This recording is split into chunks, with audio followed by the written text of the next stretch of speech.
Solução aí, pelo amor de Deus. Ou ele dá tchum, pra pegar, ou ele faz tchum, e não pega, tchum, e não pega, tchum, e não pega, tchum,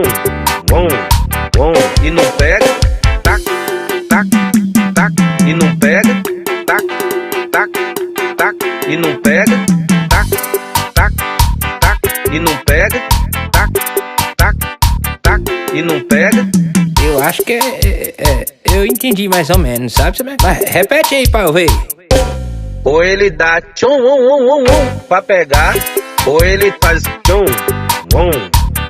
e não pega, tchum, e não pega, tchum, e não pega, tchum, Ah, é assim, né? Tá, e não pega, tá, e não pega, tá, e não pega, tá, E não pega.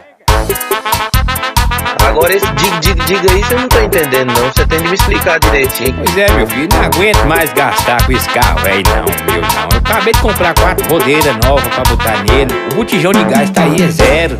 Ou ele dá tchum, pra pegar, ou ele faz tchum, e não pega, tchum, e não pega, tchum, e não pega, tchum,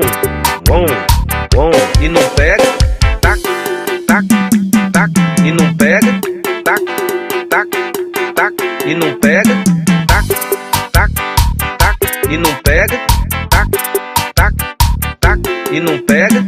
Eu acho que eu entendi mais ou menos, sabe? Mas repete aí pra eu ver. Ou ele dá tchum, pra pegar, ou ele faz tchum, e não pega, tchum, e não pega, tchum, e não pega, tchum, Ah, é assim, né? tá, e não pega, tá, e não pega, tá, e não pega, tá, E não pega. Mas durante o dia ele tá pegando normal, entendeu? O que eu tava resolvendo nele foi mais um barulho. Só não gasto mais com esse carro porque ele é isento, documentar não paga mais não, né? Pela idade, né? Tu é doido, moço.